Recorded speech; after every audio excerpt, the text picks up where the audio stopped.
Seguimos haciendo tiempos violentos en las pantallas de Vía X y, bueno, lo estábamos hablando desde el comienzo del programa. El tema de las armas es una preocupación constante en nuestro país. El contrabando, el tráfico de armas, por supuesto, que también. Estamos en este segundo bloque con Ennio Magnola, el presidente de la Asociación Gremial de Armería, Pesca y Camping de nuestro país, Agapech. ¿Cómo estás, Ennio? Gusto saludarte. Gracias por la invitación, Eduardo. Encantado de tenerte con nosotros en el programa. Quiero conversar de inmediato contigo respecto de un titular que encontramos en la prensa y que quiero compartir contigo para contextualizar este comienzo de conversación. Ahí estás tú mismo, dice que señalaste: no se promulgó el cuerpo legal que le daba forma a la ley de control de armas.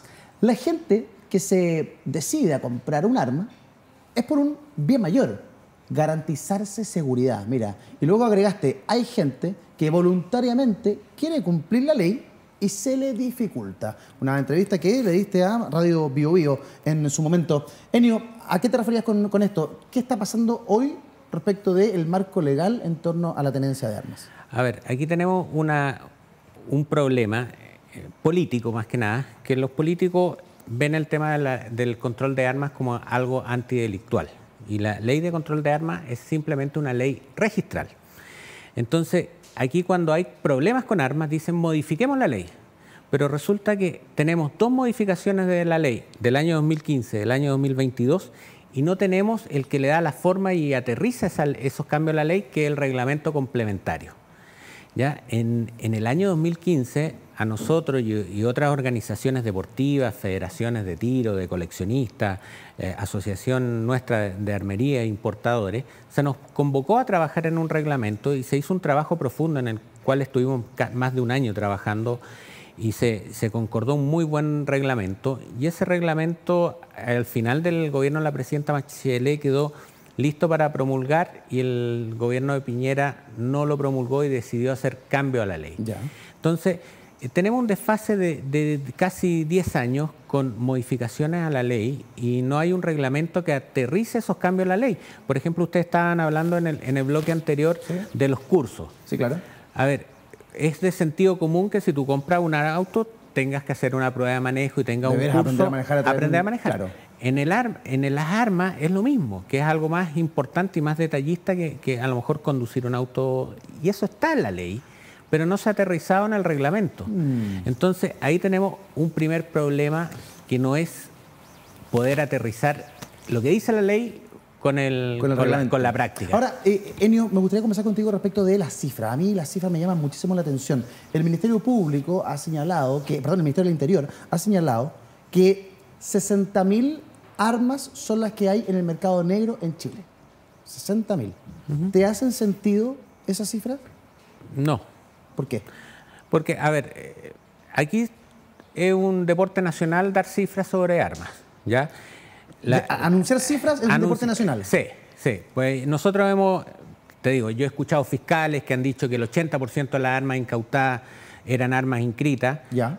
Y la sorpresa mía es que cuando yo pido por ley de transparencia a la Fiscalía Nacional que me dé las cifras de armas, ellos me responden que ellos no llevan estadísticas ni manejan cifras de armas. Entonces, ¿cómo saben que un 80%? Entonces, ¿cómo un fiscal de regional, qué sé yo, da una cifra así? ¿Qué fiscal fue? Creo que fue este fiscal que está ahora en el Congreso, Guzmán. Perfecto. Ya, en su oportunidad. A raíz de eso yo pregunté a la Fiscalía Nacional y ellos me dijeron, no manejamos cifras. Entonces, ¿tú crees que son más o menos que 60.000? Yo creo que son más. Lo que está tomando el gobierno al hablar esas 60.000 armas son las armas que están extraviadas, que aparecen extraviadas, pero eso es en un lapso de 30 años. O sea, gente que tenía un arma debidamente inscrita, se le perdió. Y dio el aviso, qué sé yo, del extravío del arma. Esas pueden ser 60.000, según tú. Esas son 60.000, ¿ya? Por el poder de fuego que hoy día vemos, yo creo que es mucho más, ¿ya? En manos de delincuentes. Entonces, no concordamos la cifra de las armas extraviadas en manos de civiles que están legalmente inscritas, que esas son las cifras que maneja la Dirección General de Movilización Nacional, versus el poder de fuego que se ve en las calles. Porque hay otra cosa, si tú empiezas a filtrar la base de datos y ves qué tipo de armas son esas extraviadas o perdidas, son revólveres muy antiguos, a ver, básicamente basura en el buen sentido de las armas, que no tienen ningún valor y que nadie va a andar persiguiendo un arma de esa, porque hoy día cuando tú ves son subametralladoras, fusiles de asalto, muchas Glock, no sé cuántos milímetros, sí, con pero Mickey Mouse, no tengo idea. Eso, pero son armas que no están disponibles para los civiles. Cuando me dicen, encontramos una UCI en manos de delincuentes, las UCI las usan las policías. Sí. No, es imposible que un civil pueda tener una UCI legalmente inscrita. Exacto. Ahora, cuando encuentran un AK-47, un M16... Uno se pregunta, eso no se vende en las armerías. Eso no se vende en las armerías. Entonces? Nosotros tenemos dos posibilidades que hemos detectado. Una, las armas que son robadas a las Fuerzas Armadas y de Orden, y otro, el contrabando. O sea, esas UCI, esas AK-47, ese armamento automático o semiautomático que está en poder del delito, o proviene del ejército, de las Fuerzas Armadas, o las policías, o del contrabando. O del contrabando. No hay otra manera. No hay otra manera. Porque esas armas no están en manos de los civiles. ¿Y tenemos cómo saber si el ejército ha perdido armamento de estas características? Esa es falta de transparencia que nosotros hace años venimos pidiendo, que exista, primero que nada, un marcaje de las armas institucionales. Que cada institución marque sus armas con un logo bien distinguido que distinga a Carabineros de Chile, Armada, FACH, Ejército, Eso no pasa hoy. Eso no pasa. La única institución que marca sus armas con un logo es la Gendarmería de Chile. Ya. Entonces, empecemos a transparentar esto. Yo creo que hay un problema también que a las instituciones se les crea, que al momento de no hacer estos mayores controles, les significa a ellos invertir, mejorar sus cuestiones, porque ellos tienen falencia y hemos detectado muchas veces extravío de armas en los cuarteles, munición, hay informes de Contraloría que dicen que a Carabineros le robaron balas, qué sé yo. Entonces, no es algo que nosotros estemos inventando, está. Entonces, falta un poco de transparencia en parte de las instituciones, para empezar a buscar, a ver, ¿queremos solucionar el problema o no? Sí. Ya, entonces, empecemos a dar soluciones, por ejemplo, el marcaje de la munición también. Ya, entonces, para ir ordenando, ¿no es cierto? Sí. Primero, marcar las armas en los cuarteles de Carabineros, la PDI y todas las Fuerzas Armadas. Y todas las Fuerzas Armadas. Eso tiene que hacerse sí o sí, porque si no, no hay control. Y además, como son Fuerzas Armadas, me imagino que tampoco es una información que no pueda acceder fácilmente. Exactamente. Siempre que tú pides información sobre las armas institucionales, te dicen no, por la ley de seguridad del Estado nacional no te lo permiten. Ya. Pero bueno, hagamos esos actos y marquemos las armas. Mira, veíamos en el bloque anterior palabras del ex ministro de Defensa, Mario Desbordes. Él decía, nuestros perros no detectan armas, metales, ni municiones, detectan drogas. No tenemos tantos escáneres. Entonces, ¿cómo controlamos las aduanas? ¿Cómo controlamos los puertos? ¿Cómo controlamos el aeropuerto? Que es por donde, da la idea, está ingresando una gran cantidad de armas ensambladas y separadas, que lo hace aún más difícil. Mira el siguiente titular que queremos compartir contigo. Mira, AK-47, UCI, revólveres y escopetas. Al menos 370 armas han desaparecido desde las Fuerzas Armadas y de Orden en una década, en 10 años. Entonces uno dice, ¿qué está pasando acá? ¿Cómo se controlan las armas en las Fuerzas Armadas, en las policías? Un foco de incendio respecto a la materia. Sí. Pero también nuestros puertos aduanas son un verdadero colador, ¿o no? Exactamente. Mira, nosotros tenemos la estadística que en nuestros puertos se mueven más de 5 millones de contenedores al año. Ya. De los cuales no se revisa ni el 0,01%. ¿Ya? Aquí esto es simple estadística. A medida que yo más revise, más cosas me voy a encontrar. Claro. A ver, el ejemplo típico que yo presento siempre es el de los fuegos artificiales. Los fuegos artificiales llevan más de 20 años prohibidos en Chile. Y estos últimos años hemos visto más fuegos artificiales que nunca. ¿Llegan por AliExpress los fuegos artificiales? No, llegan por contenedores con facturas falsas. Debe haber corrupción en aduana. A ver, ¿usted maneja algún antecedente de eso? Un día yo hice esta denuncia y me llegaron 2 prefectos de la PDI felicitándome porque tenía el valor de haber denunciado eso. Wow. Entonces, aquí no tenemos los medios. A ver, para los puertos existe la Policía Marítima a cargo de la Armada, pero no está funcionando en los puertos. ¿Por qué? No, eso no lo sabemos. La Policía Marítima debería llevar el control en los puertos. Y eso no está aconteciendo en todos los puertos de Chile. Los 2 principales puertos que tenemos hoy día en Chile son San Antonio y Valparaíso, y es por donde más... A ver, ya nos convertimos en uno de los principales portadores de droga a Europa. Eso es preocupante porque vamos a entrar en una lista negra.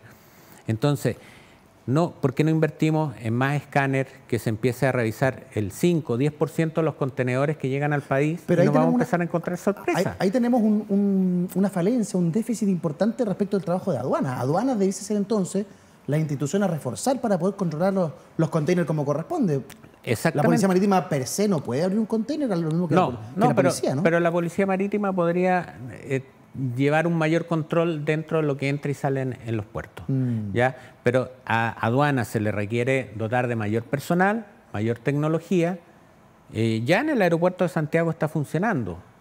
Hay mayores controles, se está escaneando todas las encomiendas que llegan, sobre todo de los destinos más complicados, pero en los puertos ahí tenemos problemas. Yo conversaba el viernes pasado, con una capitana del OS7, y ella me decía que llevan un año trabajando intensamente con aduanas en distintos puntos para justamente poder frenar este tipo de flagelos. Hablábamos de drogas, pero también hablábamos de armas.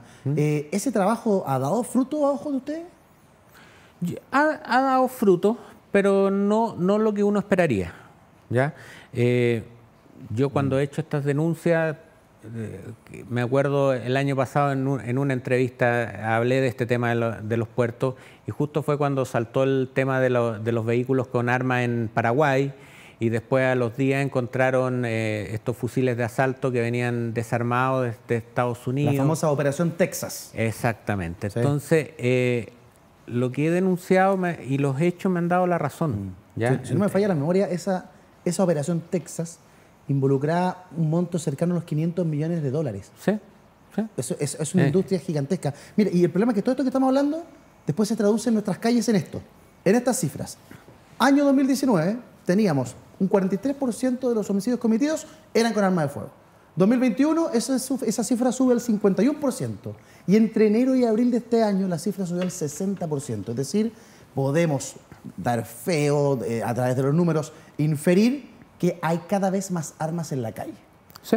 Y esas armas, nos preguntamos una vez más, ¿de dónde vienen? Principalmente contrabando. Contrabando. Contrabando, porque el tipo de arma que tú estás viendo hoy en día en manos de delincuentes son armas que vienen de contrabando. Pero la autoridad nos señala que son armamento debidamente inscrito, que ha sido sustraído y que termina en manos de delincuentes. Mira, lo que dice la autoridad es una forma fácil de abordar el problema y no ver el problema de fondo, el gran problema de fondo que tenemos, que es el descontrol en los puertos y aduanas de nuestro país. Hoy día tenemos una inmigración descontrolada en el norte de Chile. Creer que no entran armas y entran drogas con esos inmigrantes es taparse los ojos con una venda. No querer ver el problema en el fondo. Según usted, Enio, hoy la venta de armamento a través del mecanismo del palo blanco, ¿es un problema real o es algo que existe pero que no mueve la aguja de la estadística?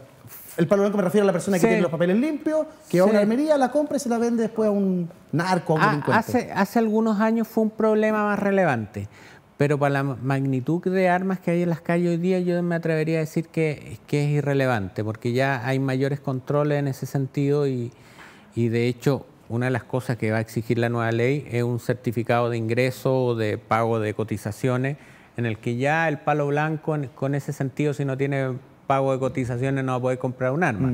¿Ha cambiado mucho el público que compra armas en Chile?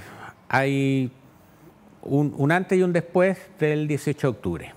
¿Ya? El estallido. Después del estallido social, hubo un antes y un después en el tema de las armas. ¿En términos de aumento de volumen de venta o del perfil de quien compra? Volumen y perfil. ¿Quién está comprando armas hoy día? Hoy día, en mi caso particular, en mi negocio, sobre todo uniformados, activos. ¿Ya? A ver, explíqueme eso, Benio. Yo habría pensado que, por ejemplo, no sé, mujeres que le puede dar susto estar en la calle, no sé, y se preparan y se compran un arma. No. Es que, a ver, o también hagamos la diferencia. Muy bien. Hay el civil, el particular que compra un arma, es alguien que sufrió un asalto en su casa, un robo, qué sé yo, fue víctima de un portonazo, qué sé yo, y decidió comprar un arma para defender a su familia. Ya. ¿Ya? Ese es un perfil, y ese perfil de gente se ha dado en un nivel de mayor responsabilidad porque toda esta gente ha decidido aprender a utilizar el arma y han empezado a ir a inscribirse a clubes de tiro, qué sé yo, y hacer los cursos correspondientes, y muchos después derivan en el ámbito deportivo que les gustó el tema de las armas, ¿ya? Y después tenemos el gran porcentaje de aumento de venta han sido uniformados activos o en retiro que tienen la posibilidad de poder portar armas. Y, perdón, ahí me salta la duda, porque el uniformado, el carabinero, por ejemplo, que se va a comprar un arma, ¿es porque él no anda con su arma de servicio 24 horas? No. ¿Él termina su turno y entrega su arma? Entrega su arma. Carabinero le entrega a su funcionario el arma mientras está en turno, pero después de su turno él entrega su arma y se va a su casa sin arma si es que no tiene su arma particular. Y en general, siendo que él tiene permiso para portar, por ley, él puede portar armas sin problema. Sí. Y en general, ¿el arma que se compra en la armería es mejor que el arma con la que trabaja? Muchas veces es mejor que con la que trabaja. ¿Pueden usar esa arma que se compran particularmente para su trabajo? Sí, tienen que registrarla y pueden utilizar un arma para servicio. ¿El funcionario PDI es distinta a la figura? Sí, a PDI la institución le entrega un arma de cargo para uso exclusivo de ese funcionario en la cual se pueden llevar, pero ellos también en algunos casos compran sus armas particulares. ¿Cuántas armas hay en Chile, sacando las Fuerzas Armadas y Policía, según la movilización general de la Dirección General de Movilización Nacional? Sí. Muy bien, muchas gracias.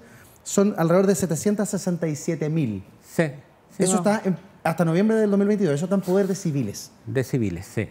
Civiles, y ahí hay un pequeño porcentaje que incluye las armas de seguridad y protección, que son las que usan las empresas de valores para proteger los mismos bancos, qué sé yo. ¿Y existe algún indicio de cuántas armas manejan las Fuerzas Armadas y de orden?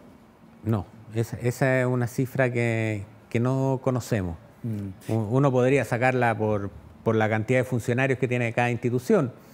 Porque por transparencia no entregan esa información. No te la entregan. No te la entregan. No. Ok, por funcionario, por institución, no sé, supongamos que en Carabineros hay 60.000 armas aproximadamente. Un poco más. Ya. Si son 767.000 las armas que hay en manos de civiles debidamente inscritas, ¿cierto? Cumpliendo con todas las de la ley. ¿Cuántas armas hay en manos del delito provenientes del contrabando? Eso es lo que no sabemos.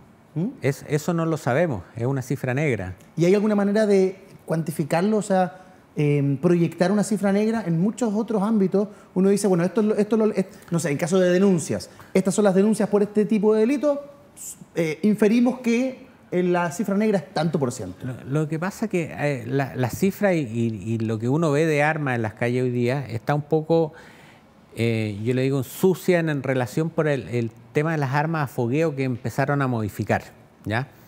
Yo le digo, yo particularmente era contrario a las armas de fogueo. Este problema yo lo venía detectando hace 3 o 4 años. Yo veía que se iban a prohibir, lo hubiese prohibido mucho antes las armas de fogueo, porque las adaptan, ¿no? Porque las adaptaron. Pero es algo que va a tener fecha de vencimiento, porque el arma de fogueo, al dispararla con munición real, tiene una menor vida útil que un arma real. ¿Cuántas veces se puede disparar un arma fogueo adaptada para que pueda matar a alguien? Es que depende del tipo de trabajo que hagan, qué sé yo. Nos quedan muy pocos segundos, pero sí. Ya que entramos en el tema de las armas de fogueo y la adaptación, ¿ustedes han detectado torneros que han cambiado de giro, por decirlo de alguna manera, y han terminado haciendo armas hechizas en nuestro país? Bueno, yo en su momento, cuando estuvo el tema de la discusión de las armas de fogueo, a propósito quedaron prohibidas en la modificación de la ley del año pasado, de enero del 2022. ¿Ya? Ahora el reglamento las va a permitir en algunas circunstancias, qué sé yo, pero yo la hubiese prohibido totalmente. Y yo dije que aquí faltaba inteligencia de parte de las policías y empezar a ver los ex armeros artificieros de las Fuerzas Armadas, qué sé yo, y empezar a revisar quiénes habían desviado un poco el camino y estaban trabajando de mala forma modificando este tipo de armas. Enio Magniola, muchísimas gracias por haber venido al programa. Además, un hombre que se maneja perfecto en la materia. Su bisabuelo comenzó con la armería Magniola, luego su abuelo, su padre, y ahora él desde el año 1902 ahí en Centeno, ¿no? Centeno. En Centeno. Que les vaya muy bien. Saludos ahí a todos los armeros de Chile. Que les vaya bien. Muchas gracias, Eduardo. Nos vemos. Vamos a seguir avanzando en tiempos violentos y a la vuelta vamos a estar conversando con una tremenda invitada, Pilar Lizana. Ella es doctora en Gobierno y Administración Pública de la Universidad Complutense de Madrid, experta en análisis y proyecciones en torno a seguridad pública en relaciones internacionales y crimen organizado transnacional. ¿Qué nos puede decir ella respecto de esta materia? A la vuelta de la pausa, ya regresamos.